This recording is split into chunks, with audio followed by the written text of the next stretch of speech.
তাহলে মৃত্যু হচ্ছে অবধারিত সত্য।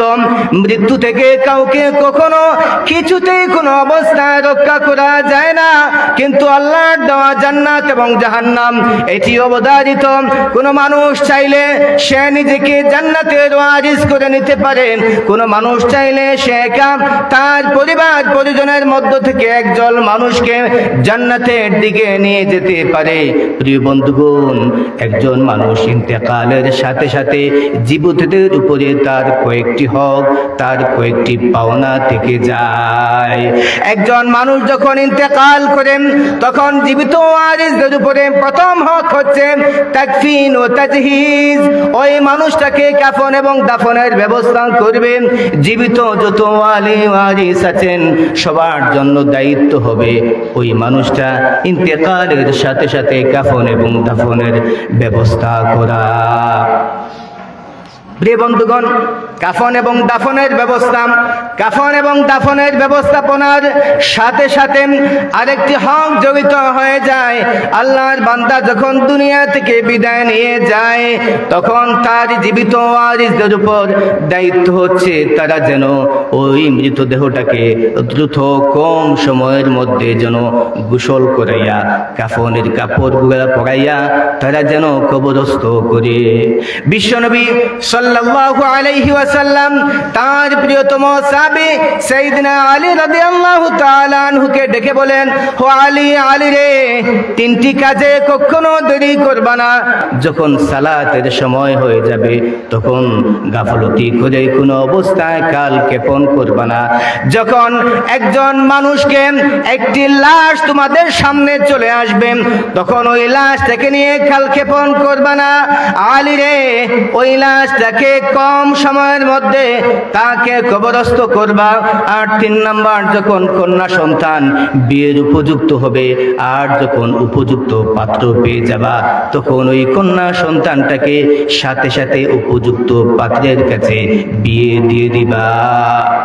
আমার প্রিয় বন্ধুগণ, আমাদের সমাজ ব্যবস্থায় আমরা যখন কোনো মানুষ মারা যায় তখন আমরা সওয়াবের নিয়তে অনইসলামিক কার্যক্রম করে থাকি, যেগুলোকে ইসলামী শরিয়া সাপোর্ট করে না, সমর্থন দেয় না। অনেক সময় আছে তার কোনো মানুষ মারা যাওয়ার পরে তার কোনো ছেলে বিদেশ থাকে, সে ফোন দিয়ে বলে আমি আমার বাবাকে দেখতে চাই, বাবাকে কবরস্থ করিয়েন না। আসলে ইসলামী শরিয়া কোনো মানুষ আসবে, কোনো বিশেষ মানুষ আসবে, সে লাশ দেখবে কিংবা সে নিজ হাতে লাশকে দাফন করবে, এই ধরনের সমর্থন অনুমোদন ইসলাম দেয় নাই। এছাড়া আরেকটি কুপ্রথা শুরু হয়ে গিয়েছে, আমরা আমাদের লাশগুলাকে সামনে রেখে ওয়াজ মাহফিলের মতো আলোচনা শুরু করে দেই। আমরা বলি এখন অমুকে বক্তব্য করবে, অমুকে নসিহত করবে। লাশকে সামনে রেখে আমাদের ওই সকল ওয়াজ আলোচনা এগুলো সওয়াব নয়, বরঞ্চ গুনাহের কারণ হয়ে যেতে পারে। সুতরাং যারা আমার কথাগুলা শুনছেন, আল্লাহকে আছে আপনাদের কাছে অনুরোধ করব, যখন মৃতদেহ ইন্তেকাল করবে তখন কাল ক্ষেপণ না করে, সময় নষ্ট না করে কম সময়ের মধ্যে ওই লাশটাকে কবরস্থ করবেন। আমার প্রিয় বন্ধুগণ, আরেকটি প্রথা আমাদের এলাকায় চলে আসছে, যখন একজন মানুষ মারা যায় তখন তার প্রবাসী ছেলে, ধনী ছেলে, সেই ধনী ছেলেটা বলে আজকে অনেক উপস্থিতি, আমার মেহমান আত্মীয় স্বজন অনেকেই আসবে, তাদের জন্য খাবার দাবারের ব্যবস্থা করতে হবে। কই খেয়ে কোথায় আছো রে, তোমরা যাও বাজার থেকে একটি বড় ষাঁড় নিয়ে আসো, ওই ষাঁড়টাকে জবাই করে বিরিয়ানির ব্যবস্থা করো, খাবার দাবারের আয়োজন করো। এমন হয় হয়তোবা ওই ছেলে সন্তানটা যখন বাবা বৃদ্ধাবস্থায় ছিলেন, বিছানায় কাতরাচ্ছিলেন, অসুস্থ অবস্থায়, হয়তোবা ওই ছেলেটা বাবার ঠিক মতো চিকিৎসা করে নাই, হয়তোবা একদিনও ওই বাবার জন্য ছেলে ফোন দিয়ে একদিনও কথা বলে নাই, কিন্তু বাবা যখন দুনিয়া থেকে চলে যান, মা যখন দুনিয়া থেকে চলে যান, তখন ওই সন্তানের প্রেমটা আর জায়গা হয় না। তখন সে বলে বাবা চলে গেছেন, এখন সে আয়োজন করতে হবে, খাবার দাবারের আয়োজন করতে হবে। এমন ঘটনা আমার নিজের চোখের দেখা।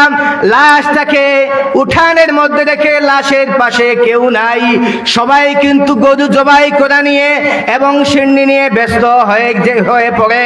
এই ধরনের কার্যক্রম ইসলামী শরীয়ত সামান্যতম অনুমোদন দেয় নাই। ছোট্ট একটি হাদিস থেকে বলতে চাই, বিশ্বনবী সাল্লাল্লাহু আলাইহি ওয়াসাল্লামের আপন চাচতো ভাই জাফর ইবনে আবি তালিব, তিনি মুতার যুদ্ধে শহীদ হলেন। মুতার যুদ্ধে যখন জাফরের শাহাদাতের খবর বিশ্বনবী সাল্লাল্লাহু আলাইহি ওয়াসাল্লামের কাছে এলো, হাদিসটি আব্দুল্লাহ ইবনে জাফর থেকে বর্ণিত, তিরমিজি শরীফ এবং মুসলিম শরীফে এসেছে। বিশ্বনবী সাল্লাল্লাহু আলাইহি ওয়াসাল্লামের সাহাবী আব্দুল্লাহ ইবনে জাফর বলেন, আল্লাহ নবী সাল্লাল্লাহু আলাইহি ওয়াসাল্লামের কাছে যখন জাফরের শাহাদাতের খবর আসলো, তখন বিশ্বনবী সাল্লাল্লাহু আলাইহি ওয়াসাল্লাম সাহাবাদেরকে ডাকলেন, বললেন, ইসনাউ তুআমান লিআলি জাফরিন ফাইন্নাহু ক্বাদ আসাবাকুম আমরুন শাগালাহুম। হে আমার সাহাবায়ে কেরাম, তোমরা কে কোথায় আছো রে? তোমরা আমার জাফরের পরিবারের জন্য তৈরি করা খাবারের ব্যবস্থা করো। আমার জাফরের পরিবার পরিজন খুবই দুশ্চিন্তাগ্রস্ত অবস্থায় আছে, খুবই অসহায় অবস্থায় আছে। আমার প্রিয় বন্ধুগণ, আমরা দেখি আমাদের সমাজে, বিশেষ করে কানাইঘাট, জকিগঞ্জ, বিয়ানীবাজার, এই তিনটি উপজেলায় এই ধরনের প্রথা বেশি। যখন মৃতের বাড়িতে জামাই আসে, তখন বলা হয় জামাই আসছে, তার জন্য ভালো নাস্তার ব্যবস্থা করো। কই কে কোথায় আছো? কফি দাও, দুধ চা দাও, সিবিটা, শরবত দাও, সেমাই দাও, নুডলস দাও, এই ধরনের নাস্তার ব্যবস্থা করো। আমার প্রিয় বন্ধুগণ, লম্বা লম্বা হাদিসে বিরাট বিরাট আলোচনা আছে, এগুলা বলার সময় নাই। হাদিসের নির্যাস হচ্ছে, কোন বাড়িতে কেউ যদি মারা যায়, তাহলে 3 দিন পর্যন্ত ওই পরিবারে শোক পালন করতে হয়। ওই 3 দিন পর্যন্ত ওই বাড়ির লোকগুলাকে, পাড়া প্রতিবেশী, গুরু গোষ্ঠী, যে আত্মীয় স্বজনরা আছে, তারা খাবার দাবারের ব্যবস্থা করবে, খাবার দাবারের আয়োজন করবে। ওই পরিবারগুলোতে কোনো অবস্থায় চুলায় আগুন জ্বালানো যাবে না। যদি এমন হয় খাবার দাবারের ব্যবস্থা করার মতো আত্মীয় স্বজন, পাড়া প্রতিবেশী না থাকে, তাহলে দুর্বল অসহায় মানুষগুলা, ছোট্ট ছোট্ট বাচ্চাদের জন্য খাবারের ব্যবস্থাপনার জন্য আগুন জ্বালা যাবে। কিন্তু বাহির থেকে মেহমান আসবে, তাদের খাবার দাবার নিয়ে টেনশন করার মতো সুযোগ ইসলাম দেয় নাই। প্রিয় বন্ধুগণ, জেনে রাখুন, একজন মানুষ যখন মারা যায়, একজন মানুষ তার জীবনে তিনটি সময় প্রধান অতিথি হয়। একজন শিশু যখন জন্মগ্রহণ করে, তখন সে হচ্ছে প্রধান অতিথি। একটি মানব সন্তান দুনিয়ায় আসার সাথে সাথে তাকে নিয়ে ওই বাড়ির সকল আয়োজন হয়ে থাকে, সুতরাং ওই শিশুটাই হচ্ছে প্রধান অতিথি। আর যখন একজন মানুষের বিয়ে হয়, তখন তার বিয়ের সময় সেই হচ্ছে প্রধান অতিথি। আর যখন ইন্তেকাল করে, তখন ওই ইন্তেকালের সময় সেই হচ্ছে প্রধান অতিথি। সুতরাং লাশকে রেখে অন্য কেউ যদি রাষ্ট্রপ্রধান, প্রধানমন্ত্রী, চেয়ারম্যান, মেম্বার, এই ধরনের কোন মানুষ আসলে সে কিন্তু চিফ গেস্ট নয়, তার পিছনে সময় দেওয়া যাবে না। খুবই সংক্ষেপে বলতেছি। 2 নাম্বার হক হচ্ছে, ওই মৃতদেহটাকে কবরস্থ করার পরে, খুবই দ্রুত গতিতে সুন্দরভাবে কবরস্থ করার পরে, তার যে কাজটি, তার যে হকটি পাওনা জীবিতদের উপরে, সেটি হচ্ছে তার ঋণ শোধ করতে হবে। তার যত ঋণ আছে, তার যাবতীয় সহায় সম্পদ দিয়ে হলেও তার ঋণ শোধ করতে হবে। যদি দেখা যায় তার বিঠা মাটি পর্যন্ত ঋণ শোধ করতে, বিঠা মাটি পর্যন্ত বিক্রি করতে হয়, ওই মৃতদেহের ঋণগুলাকে শোধ করতে হবে।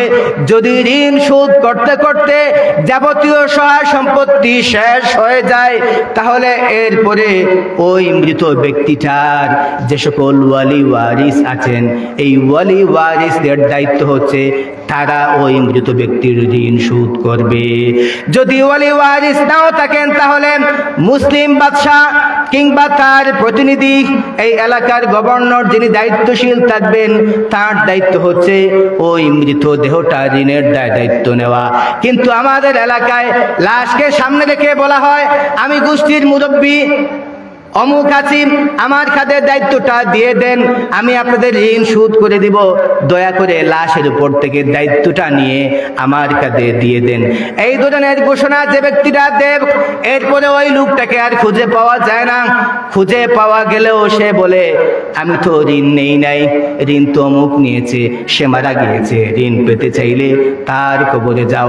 সাবধান, জেনে রাখবেন, যদি আপনি কারো পক্ষ থেকে এভাবে জিম্মাদার হয়ে যান, তাহলে অবশ্যই আপনাকে ওই ঋণ পরিশোধ করতে হবে। ছোট্ট একটি ঘটনা, শুরাইহ ইবনুল হারিস আল কিন্দি রাহমাহুল্লাহু তাআলা আলাইহি রাহমাতান ওয়াসিআ, তার ছেলে একদিন একটি ছেলের জন্য জিম্মাদার হয়েছিল। শুরাইহ ইবনুল হারিস আল কিন্দির ছেলে যখন এক ব্যক্তির জন্য জিম্মাদার হয়েছিল, তখন ওই লোকটা চলে গেল, পলায়ন করলো। শুরাইহ ইবনুল হারিস আল কিন্দি তখন ছিলেন বিচারপতি। তিনি রায় দিলেন, আমার ছেলে ওই লোকটার জন্য জিম্মাদার হয়েছিল, এজন্য আমি ঘোষণা দিচ্ছি, আমার ছেলেটাকে ধরো, তাকে জেলে নিক্ষেপ করো। জেলে নিক্ষেপ করা হলো। আর শুরাইহ ইবনুল হারিস আল কিন্দি তিনি নিজ হাতে তার ছেলের জন্য জেলখানায় খাবার নিয়ে গিয়েছেন। এটি হচ্ছে ইসলাম। যদি কেউ কারো ব্যাপারে জিম্মাদারি নেয়, দায়িত্ব নেয় ঋণ সুদের, তাহলে তার যাবতীয় ঋণ ওই লোকটাকেই শোধ করতে হবে। প্রিয় বন্ধুগণ, যদি দেখা যায় ঋণ শোধ করার পরে কিছু সম্পত্তি বাকি আছে, তাহলে তার সম্পত্তির 3 ভাগের 1 ভাগ সম্পত্তি দিয়ে তার ওসিয়ত পূরণ করতে হবে। যদি দেখা যায় তার ঋণ সুদের পরে কিছু সহায় সম্পত্তি বাকি আছেন, তাহলে ওই সহায় সম্পত্তির 3 ভাগের 1 ভাগ সম্পত্তি দিয়ে ওসিয়ত পূরণ করতে হবে। এরপরে ওয়াসিয়ত পূরণের পরে যদি সহায় সম্পত্তি বাকি থাকে, তাহলে ওয়াসিয়ত পূরণের পরে সহায় সম্পত্তিটুকু তার ওয়ালি ওয়ারিস যারা আছে তাদের মধ্যে কিতাবুল্লাহ এবং সুন্নাতে রাসূলের ভিত্তিতে বন্টন করতে হবে। আমার প্রিয় বন্ধুগণ, এরপরে আরেকটি হক হচ্ছে দোয়া করা। একজন মানুষ যখন মারা যায়, তখন তার জন্য সকল সওয়াবের দরজা বন্ধ হয়ে গেল, 3টি সওয়াবের দরজা বন্ধ থাকে। হাদিস শরীফে এসেছে, বিশ্ব নবী সাল্লাল্লাহু আলাইহি ওয়াসাল্লাম বলেন, إذا مات الإنسان انقطع عنه عمله إلا من 3: إلا من صدقة جارية أو علم ينتفع به أو ولد صالح يدعو له। যখন একজন বান্দা ইন্তেকাল করেন, তখন তার যাবতীয় সওয়াবের দরজা বন্ধ হয়ে যায়, তবে 3টি দরজা খোলা থাকে। একটি হচ্ছে সে যদি সদকা জারিয়া রেখে দেয়, 2 নাম্বারটা হচ্ছে এমন জ্ঞান রেখে যায় যে জ্ঞানের মাধ্যমে মানুষজন উপকৃত হতে থাকে, আর 3 নাম্বার হচ্ছে সে যদি এমন সুসন্তান রাখে যে সুসন্তানটি তার জন্য দোয়া করে।